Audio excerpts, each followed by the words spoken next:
नमस्कार, मैं हूं मृत्युंजय कुमार झा और आपकी खबर आपका फायदा में आपका स्वागत है। आज का हमारा मुद्दा है सरकार का डर, कोर्ट में ट्विटर। ये बात इसलिए क्योंकि ट्विटर और सरकार के बीच टकराव की स्थिति बनती जा रही है। ट्विटर ने कुछ पोस्ट हटाने के सरकारी आदेश को कर्नाटक हाईकोर्ट में चुनौती दे दी है। दरअसल सरकार ने देश और समाज के लिए खतरनाक मानते हुए कुछ पोस्ट हटाने का आदेश दिया था। ट्विटर का कहना है कि ये फ्रीडम ऑफ स्पीच के खिलाफ है। साथ ही किसी पोस्ट के लिए इंटरमीडियरी कंपनी की जवाबदेही को लेकर भी ट्विटर सहमत नहीं है।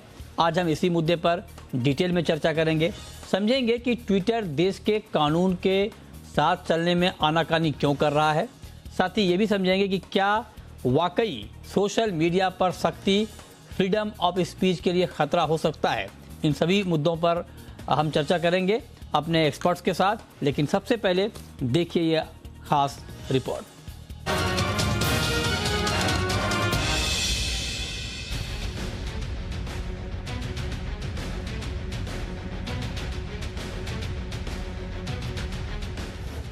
एक तरफ सरकार का सोशल मीडिया को जवाबदेह बनाने पर जोर है, तो कुछ सोशल नेटवर्किंग कंपनियां इसे अभिव्यक्ति की आजादी के लिए खतरा मान रही हैं। ताजा मामला ट्विटर से जुड़ा है। ट्विटर ने भारतीय कानूनों को मानने के लिए केंद्र की सख्ती के खिलाफ कर्नाटक हाईकोर्ट का दरवाजा खटखटाया है। याचिका में कहा गया है कि कुछ आदेश सरकारी अफसरों की ओर से सत्ता के दुरुपयोग का मामला है।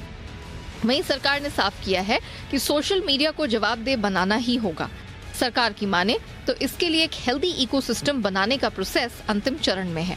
सोशल मीडिया के तौर पर ट्विटर इसलिए भी अहम है क्योंकि भारत में इसके 2.5 करोड़ यूजर्स हैं।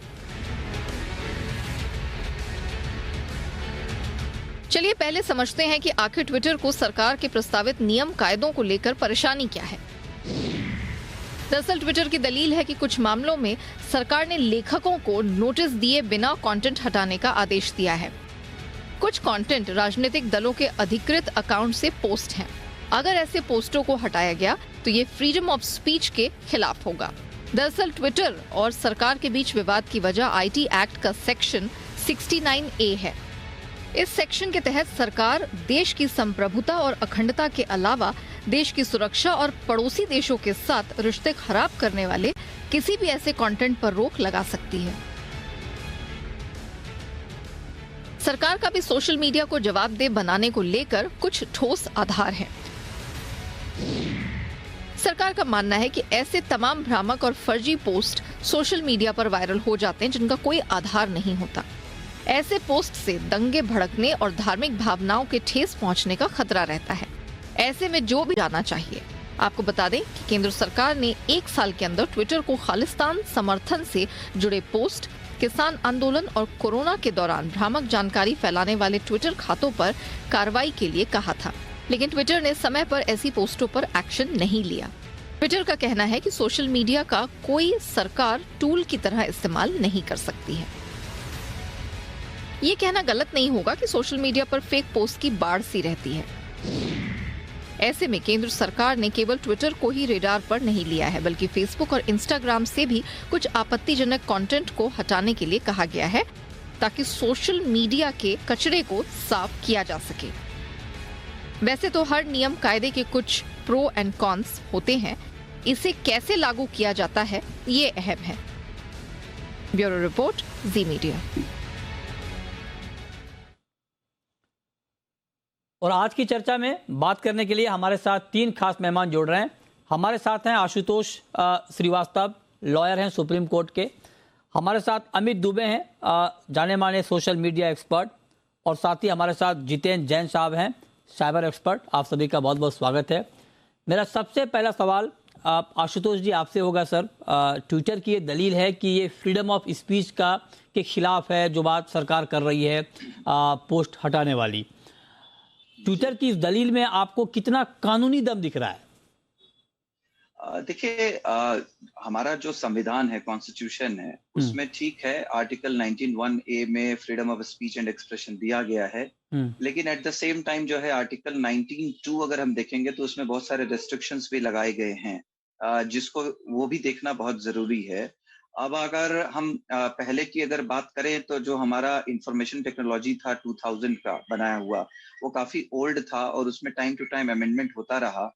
और जो रिसेंट अमेंडमेंट हुआ वो 2021 में हुआ। और जब ये अमेंडमेंट हुआ तो पहली बार जो है इंटरमीडियरी वर्ड जो है सेक्शन 21W जो है 2021 में लाया गया और उसका डेफिनेशन को जो है बताया गया। और इसमें जो है गवर्नमेंट को बहुत सारे पावर्स दिए गए कि आप जो है इंटरमीडियरी पे भी एक्शन ले सकते हैं। इंटरमीडियरी का मतलब है जो सर्विस प्रोवाइड करते हैं, चाहे वो फेसबुक हो, ट्विटर हो, व्हाट्सएप हो, ऐसी कोई भी इंटरमीडियरी जो सर्विस प्रोवाइड करती है। तो पहले कोई अगर पोस्ट करता था तो सिर्फ उसी को इसके दायरे में रखा जाता था, उन्हीं के लिए पनिशमेंट था अगर वो कुछ गलत कंटेंट पोस्ट कर देते हैं जो ऑब्सीन है, जो गलत है या भड़काऊ है, या वो कोई भी जो है राइट क्रिएट कर सकता है, एनमिटी क्रिएट कर सकता है देश में। तो सिर्फ उनको रखा गया था जो पोस्ट करते थे। लेकिन अमेंडमेंट के बाद जो है इंटरमीडियरी को भी इसके अंदर लाया गया और साथ ही में गवर्नमेंट को भी बहुत सारे पावर्स दिए गए, जैसे सेक्शन 69A वगैरह जो हम देख रहे हैं। पहले थे बहुत सारे मतलब जी, मेरा पूछने का मतलब सर ये है, ये बात आप बिल्कुल ठीक कह रहे हैं। मैं मतलब आपसे जानना चाह रहा हूं कि अभी जो हाईकोर्ट पहुंचा है ट्विटर, आपको मतलब ट्विटर की दलील में जो हाईकोर्ट में मतलब कितना स्टैंड कर पाएगा उनका ये तर्क? उसी पे मैं आ रहा हूँ। देखिए, ट्विटर ने सेम तरीके का पिटीशन जो है यूएस गवर्नमेंट के खिलाफ भी फाइल किया था 2014-15 में, मेरे ख्याल से 2014 में फाइल किया था। और वो पिटीशन बिल्कुल इसी तरीके का था कि यूएस गवर्नमेंट जो है बहुत सारे कर्ब्स कर रही है, रोक लगा रही है और ये इस पे बहुत बहस चलता रहा, ये केस चलता रहा और फाइनली 2020 में जो है वहां के कोर्ट ने इस पिटीशन को डिसमिस कर दिया, ये कहते हुए कि जो है गवर्नमेंट को अपने पावर्स हैं और कंट्री में पीस एंड ऑर्डर को मेंटेन करने के लिए जो है लोगों के प्रोटेक्शन के लिए गलत, जो बच्चों पे कोई गलत असर ना पड़े या इस तरीके के कंटेंट्स ना जाएं और उसको कंट्रोल करने के लिए जरूरी है कि कानून जो है इंटरमीडियरी के लिए भी हो जी। और ये बात है कि साथ ही में जो जेन्युइन जो पोस्ट्स होते हैं लोगों के, चाहे वो किसी को क्रिटिसाइज करने के लिए या एक डेमोक्रेटिक स्पिरिट के अंदर अगर कोई पोस्ट करता है तो ऐसे पोस्ट को जो है इसके लिए कोई इशू नहीं होना चाहिए। इसको freedom of speech and expression के दायरे में रखा जा सकता है।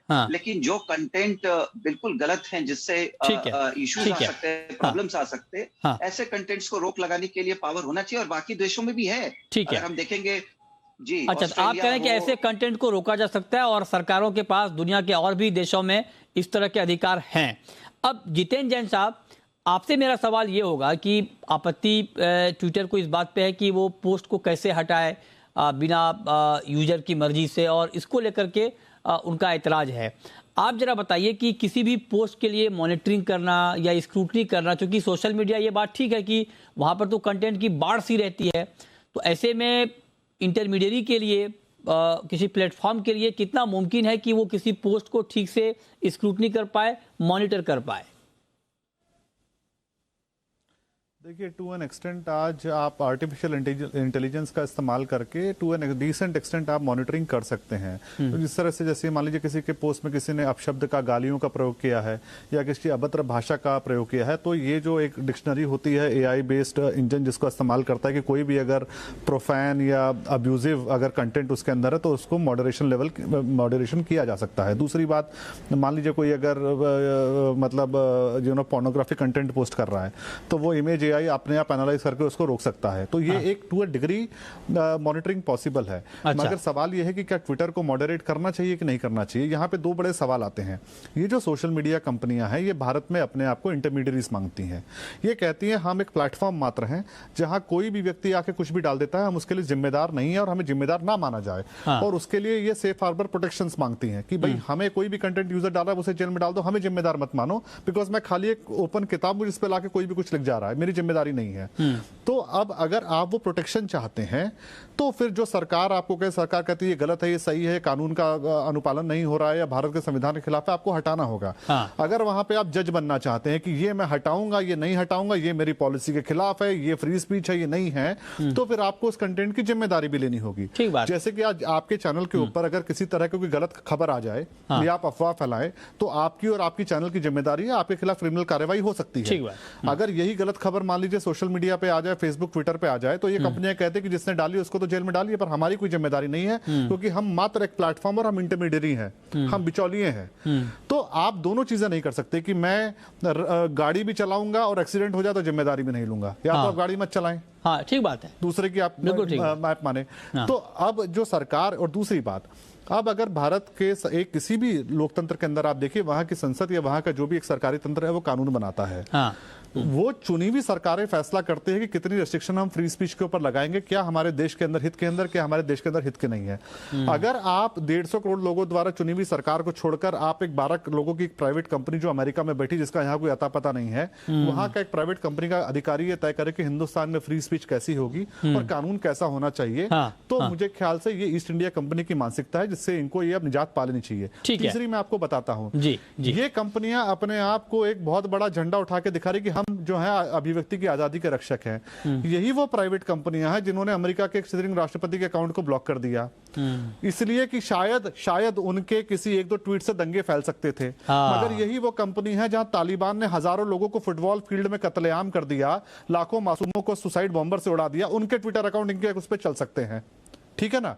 और ये अपने आप को न्यूट्रल कहती थी, हम ग्लोबल न्यूट्रल कंपनी है। ये न्यूट्रल नहीं है, पार्टीशन है। आप रशिया के सारे अकाउंट बैन किए जा रहे हैं, है ना। तो ये फॉर प्रॉफिट एक प्राइवेट कंपनी जिसका काम मुनाफा करना है, कारोबार करना है, और उसके आड़ में कई और चीजें करना है। अगर आपको यहाँ के कानून पसंद नहीं, जैसे आप आज चाइना में नहीं जाते, अफ्रीका के कई देशों में आप नहीं है, आप मत करिए। अगर आपको भारत के अंदर लेना है तो यहाँ की लोकतंत्र में चुनी हुई मानना पड़ेगा, जो कानून बनाए गए हैं, यहाँ की सरकार के द्वारा जो नियम बनाए गए हैं, उसका अनुपालन जैसे मैं करता हूँ आपको भी करना होगा। आप अकेले ऐसे विरले नहीं है जो आप है कि मेरी जो नियम है वो आपके कानून के ऊपर है, और अगर मेरे नियम के खिलाफ होगा तो मैं आपका कानून भी नहीं मांगूंगा। तो मुझे लगता है धंधा कीजिए, पर साथ में यहाँ के कानून का पालन कीजिए, और उसके बाद अगर उसमें कोई लाग लपेट नहीं कि यहाँ के कानून का पालन होगा या नहीं होगा। अगर आपको कानून से असहमति है, अगर आपको लगता है कानून गलत है, आप अदालत जाइए। 1.5 साल से सोने के बाद आज आपको सवेरा दिखा और आज आप अदालत गए हैं और आज आप झंडा दिखा रहे हैं फ्री स्पीच का। ये सब दोहरे मापदंड है, सबको सबका खेल समझ में आ चुका है। ठीक बात है, ये बात ठीक है कि भाई अगर आप किसी देश में अभी आप कामकाज कर रहे हैं तो आपको उस देश का नियम कानून भी मानना होगा।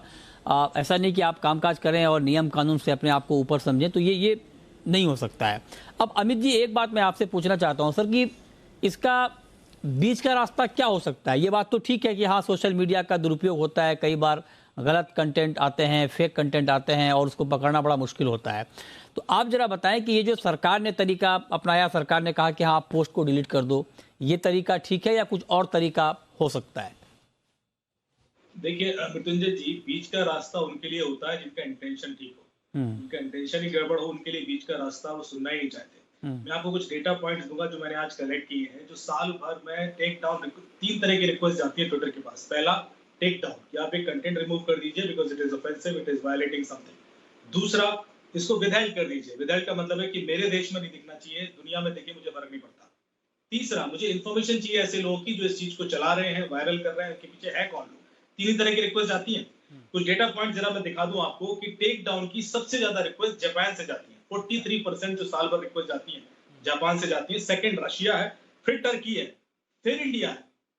अब आप देखें कि इंडिया जो कि सिर्फ 11% टेक डाउन रिक्वेस्ट भेज रहा है, उसमें भी ना तकलीफ, और 43% जापान है, वहां पर दे साउंड्स ओके।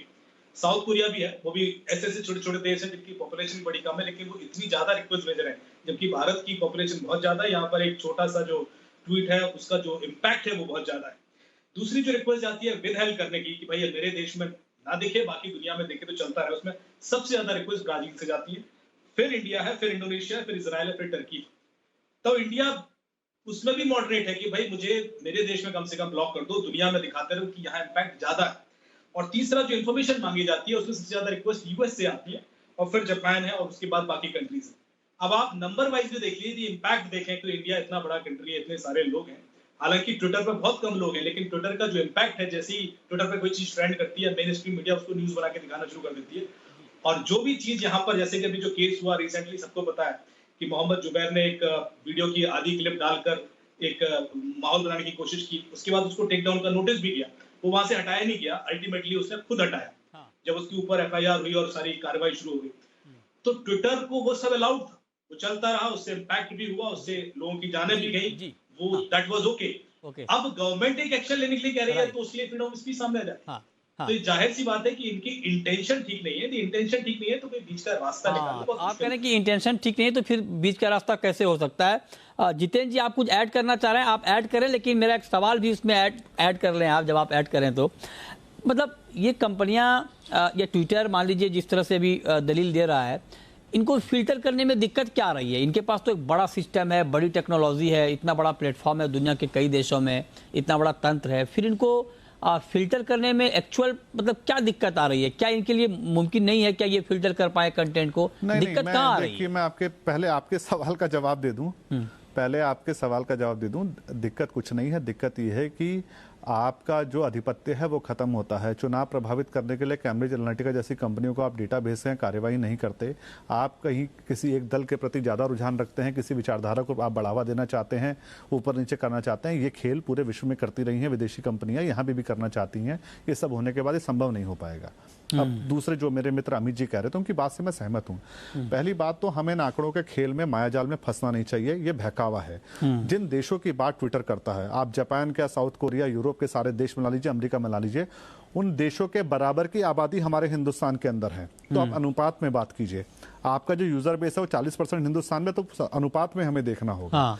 दूसरी बात, अब इनमें से एक देश मुझे बताइए जहां पे इतने धर्मों का समावेश हो।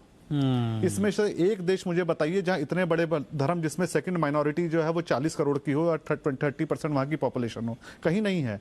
कहीं सारे क्रिश्चियन है, कहीं सारे मुस्लिम है, कहीं कुछ है।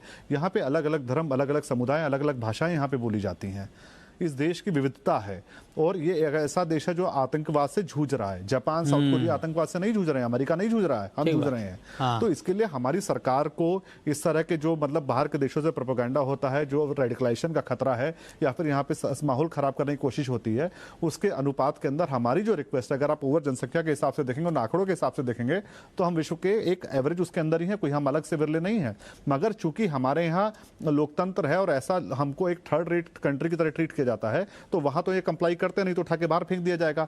यहाँ पे ये जुडिशियल सिस्टम को एक्सप्लॉइट करना, लॉबिंग करना, पॉलिटिकल फ्रिक्शंस पैदा करके इन कानूनों से बचने की कोशिश करते हैं। तो आप कह रहे हैं कि बीच का रास्ता क्या है?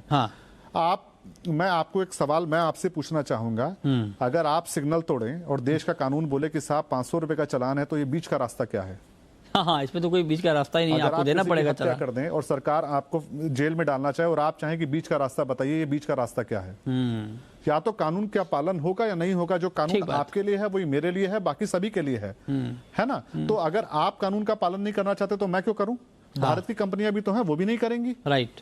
तो चूंकि आप एक बाहर की विदेशी बड़े पैसे वाली कंपनी, आप सोचे बीच का रास्ता बताओ। मुझे लगता है भारत के अंदर कानून बनाने का हक, उसकी व्याख्या करने का हक या तो संसद को है या हमारी सुप्रीम कोर्ट को है। ये जैक डॉर्सी को हमने कभी अधिकार नहीं दिया कि यहाँ के राष्ट्रपति ट्विटर के पास अपना एक विधेयक लेके जाएं या बिल को लेके जाए, साहब इसमें ये लिखा है, इसको अप्रूव करें या ना करें। ये गलतफहमी कोई ना पाले। ठीक बात है। चलिए, ये बहुत दिलचस्प चर्चा हो रही है कि आखिर मतलब इस तरह से आपत्ति ट्विटर को क्यों है कंटेंट को फिल्टर करने को लेकर के, या फेक कंटेंट पर लगाम लगाने के लिए इतनी दिक्कत क्यों आ रही है। छोटा सा ब्रेक, तुरंत लौटते हैं।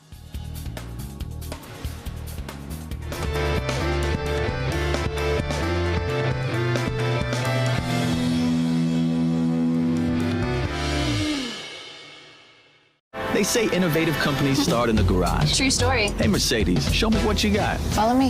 That's what I call aerodynamics. That's nothing. It's enough for me. Hey, Mercedes, watch out. Those lights are pretty smart. What's that, diamonds? You are thinking small. Pixels? Think bigger. Now that's electric. Come on. It's magic. Nice garage, by the way. पैसाबाजार.com पर lowest interest rate वाला loan भी है और maximum loan amount वाला भी। ये सब और बहुत सारे लोन ऑप्शंस मिलेंगे सिर्फ पैसाबाजार.com पर। 50 के बाद भी पाइए अच्छी सेहत पर पकड़। अब पेश है star health premier insurance policy, सदैव आपकी सेवा में। लाइन डेट्स जैम, इसमें आर्टिफिशियल कलर नहीं मिलाया है। ऐसा बिना कलर वाला मिक्स फ्रूट जैम मिलता है क्या? ये है लाइन मिक्स फ्रूट जैम, किसी भी तरह का आर्टिफिशियल कलर मिलाए बिना ही मिलता है। आर्टिफिशियल कलर मिलाए बिना बेस्ट क्वालिटी के फलों से बनाया जाता है lion mixed fruit jam. Artificial colour मिलाए बिना।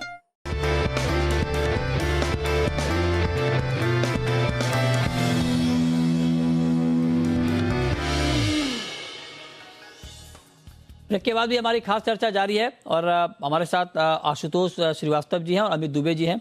जतिन जी को कहीं जाना था, लेकिन अब अमित जी, मैं आपसे ये पूछना चाहता हूं सर कि ये तो हर सरकार की जिम्मेदारी है ना कि वो अपने देश में शांति व्यवस्था, अमन चैन कायम रखे। और ऐसे में अगर मान लीजिए फेक पोस्ट आ रहा है किसी ऐसे प्लेटफॉर्म पर जिसकी रीच बहुत ज़्यादा है और जहाँ से ये बहुत तेज़ी से फैलता है चिंगारी की तरह, तो ये तो हर सरकार की जिम्मेदारी होती है कि उसको रोका जाए। तो ऐसे में ये जो सोशल मीडिया कंपनियां हैं, इनके सामने क्या चैलेंज है? ये क्यों नहीं ऑथेंटिकेट कर पाती हैं कंटेंट को, या करना नहीं चाहती हैं?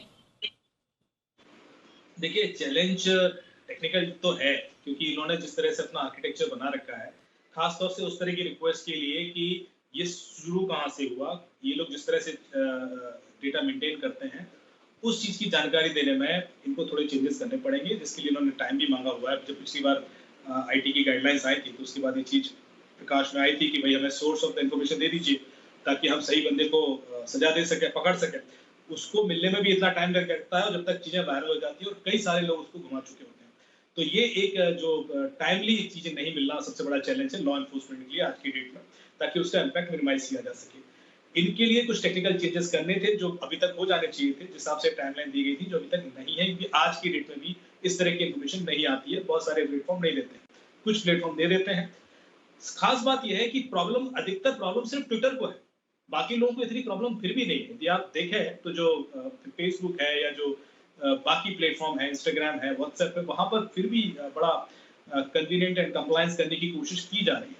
लेकिन यहाँ पर शुरू से ही एक एटीट्यूड दिखाया जा रहा है, मेरे ख्याल से वो गलत है। जब पहले कंप्लायंस करने की बात की गई थी, जब पिछली बार आईटी की गाइडलाइन आई थी, तब पूरा महीना निकल गया था, इन्होंने अपना नोडल ऑफिसर तक अपॉइंट नहीं किया था और उन्हें यहाँ तक नहीं बताया था कि हमारा ऑफिस का एड्रेस कहाँ है। तो जब बेसिक चीजें ही नहीं चेक करेंगे आप और उसमें भी आप प्रॉब्लम क्रिएट करेंगे और उसके बाद यदि आपसे कहा जाए कि कुछ चीजें टेक डाउन कर दीजिए और उसके बाद आप कोर्ट चले जाएंगे, तो मेरे ख्याल से ये सीधे सीधे इंटेंट की बात है।